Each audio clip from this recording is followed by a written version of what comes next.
Today, a wave of new polling from NBC and other outlets spells out a warning for the president on tariffs and the economy. An NBC News Stay Tuned poll reveals that a majority of Americans, 55%, disapprove of the way President Trump is handling his job. 39% approve of the president's handling of trade and tariffs, 61% disapproving. Joining us now, Michael Hardaway, former spokesman and communications director for leader Hakeem Jeffries. It's great seeing you, my friend. Appreciate your time. So what do you see in this? Because these polls seem to be going the wrong direction for the president on something that was so vital and important for his victory in this last time. The ceiling is collapsing on Donald Trump, and I'll tell you why.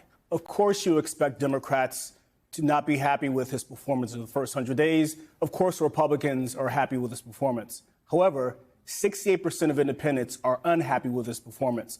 And what does that mean for the midterms? In the last election, you had 80 races that were decided by 10 points or fewer. Those are moderate states and districts. You had 11 in the Senate, 69 in the House. That's how this is going to reflect itself. You've got 69% of independents who are not happy with Trump.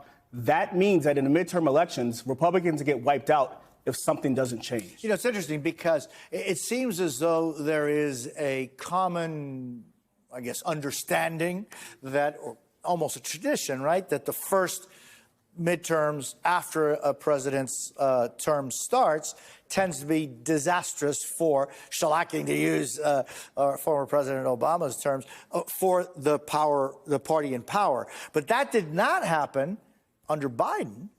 And so do you think that there is a trend there, or is it just with these numbers, things don't look good for Republicans? There's no turning back, and I'll tell you why.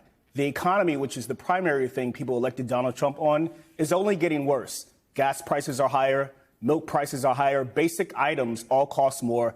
And to the point that was just made in the previous segment, you have this trade war that he started. It's going to make it even worse. And so, look, people already don't have money. Budgets are already tight. Prices are skyrocketing under this president, and voters will make him and Republicans pay next November. I want to bring back my friend, former Congressman Carlos Curbelo. Carlos, how concerned do you think the Trump administration should be about these numbers? Well, they should be concerned, Jose, because the economy was the #1 issue in the last election. The president himself has recognized that he won thanks to that issue. The Biden administration really struggled explaining to the public why the economy was better than what people actually felt. And what we're seeing from the polling is that people still feel like they're struggling. But I think you made an important point.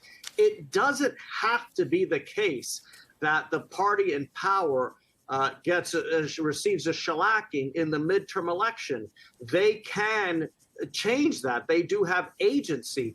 And a lot of the economic pain that the country is experiencing in ways has been self-inflicted by this tariff policy. So that's why I think you've seen some congressional Republicans asking the administration to rethink this strategy. And the administration, the president, has the power at any time to pivot and say, you know what, this strategy wasn't working the way we thought it would, so we're going to take a different course. And that would bring a lot more certainty back to the economy, and it would help people feel better. So they can change course and avoid a shellacking in the midterm election.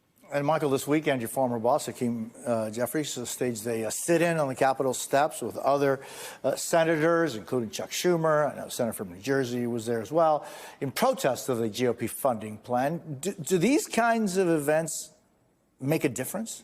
It matters, and I'll tell you why. Voters are pissed off. And Democratic members of Congress are hearing from their voters every single day who are saying you have to do something. Now, look, this is one piece of a ripple. Cory Booker had the 25-hour. Right? So he had that. And then Hakeem and Cory had this event yesterday. Look at it as a way of building sort of in the resistance against Donald Trump and doing something meaningful. I don't think it has to sort of change the world in 1 minute, but I do think it's part of a larger effort for Democrats to fight back. Have you seen this larger effort actually becoming larger? Well, yeah, look at the town halls across the country, not just in Democratic districts, but Democrats going into Republican districts. And people are pissed off. Democrats, independents, Republicans, They all want action. They all want people to stand up to Donald Trump, and that's what Democrats are doing. So, yes, the energy is there and the will is there.